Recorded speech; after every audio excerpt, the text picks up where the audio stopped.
Hello, my name is Hawk Clemens, and today I have your UCentral afternoon news update.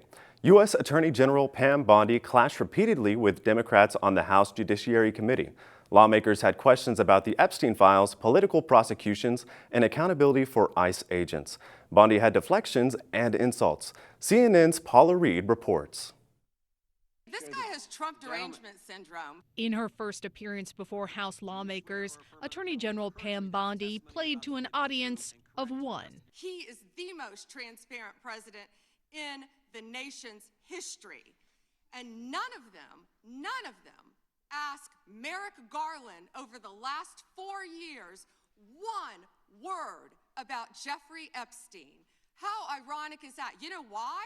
Lawmakers repeatedly pressed her on the Department of Justice's handling of the Epstein files and the impact on survivors. Will you turn to them now and apologize for what your Department of Justice has put them through with the absolutely unacceptable release of the Epstein files and their information?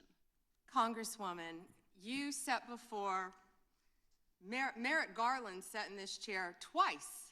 Attorney General Bondi, no, can I finish my answer? No, I'm going to reclaim my time because I asked you a specific question that I would like you to answer, which is, will you turn to the survivors? Republican Thomas Massie grilled her on redaction mistakes that he says exposed survivors and protected perpetrators. These are the documents that we need, that you're holding on to and over-redacting because they have the names of the men who are implicated.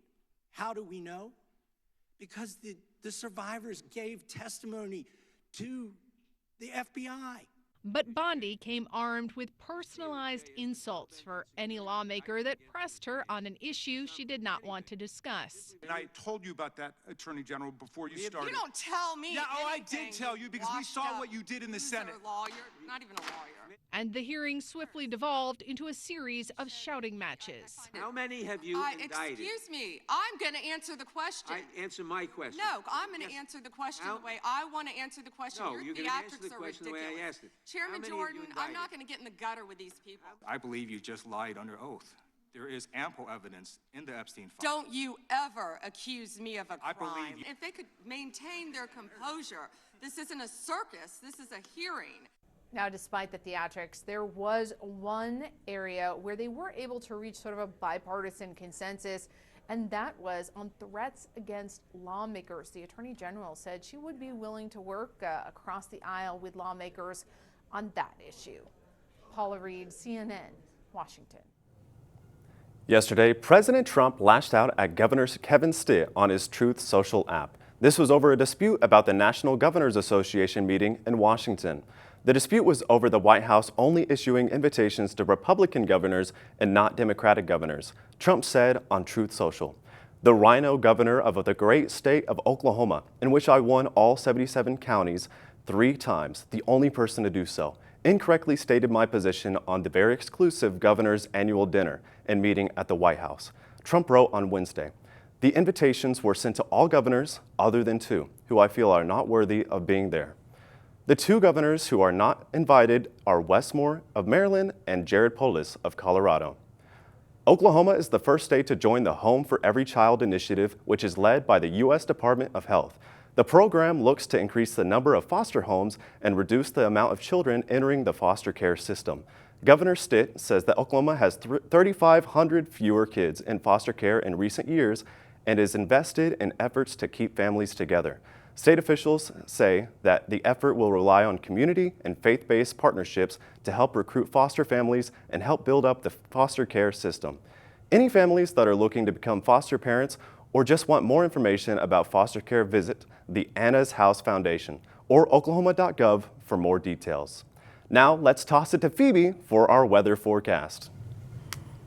Hello Broncos, how's it going? It's your girl Phoebe Hilliard here with your current weather update. Outside, it is mostly sunny with 67 being the actual temperature and the feel like temperature, which is different for Oklahoma because, you know, sometimes we don't know what we want. But winds are coming out of the south at 60 miles per hour and humidity has gone down only 2% from yesterday when it was 40 down to 38. Some weather updates. Rainy Valentine's Day weekend, guys. You might want to stay in the house, but if you do have plans to go out, please bring a Valentine's Day umbrella, a hoodie, or a windbreaker because it's supposed to start raining overnight on Friday. And like we said last week, it was going to be spring. Clouds are rolling right back in because of the heat coming out of the north and the precipitation coming out of the south meeting. So northern Texas and Oklahoma, we're going to see a lot of storms and maybe even a few tornadoes in northern Texas. And winds in Oklahoma are going to get up to 20 miles per hour. So please be safe. 70s next Monday through Wednesday, and then it's going to drop right back down to the 60s. Moving into your full weather forecast today, 72 degrees as a high, maybe around probably 4 o'clock, 5 o'clock. Friday, 20% chance of rain, but it's going to start picking up as we move into Saturday overnight. Sunday, Monday, Tuesday, cloudy. Wednesday, cloudy. Tuesday, please be careful. Make sure to have your hair tied up and maybe even wear a hat because it's supposed to be very windy that day. Highs are going to be in the 70s, maybe the low 60s. It's going to alternate between the two depending on the day. And the lows are going to be in the 40s and the 50s.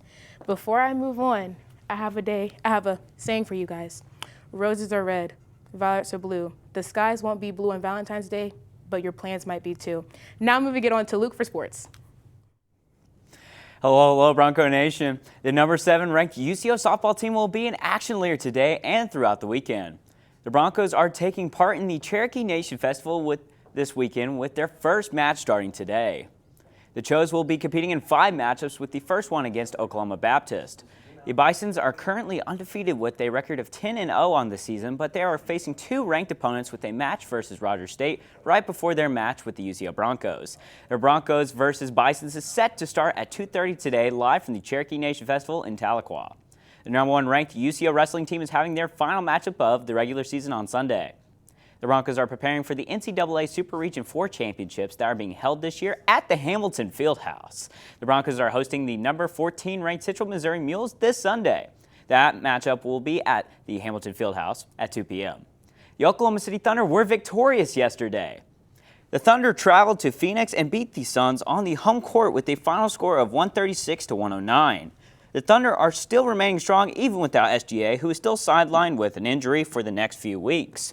J-Dub led the Thunder with 28 points, with Isaiah Joe also getting into the 20s with 21 points. The Thunder will have no time off as they will be back in action tonight against the Milwaukee Bucks. The 22 and 30 Bucks are still without their star Giannis Antetokounmpo and have been losing a lot recently. The Thunder versus Bucks will take place tonight at 6:30 p.m. live from Loud City. That's all we have for you today, Broncos. I'm Phoebe Hilliard. I'm Hawk L. Clemens. And I'm Luke Underwood. Good night, Bronco Nation.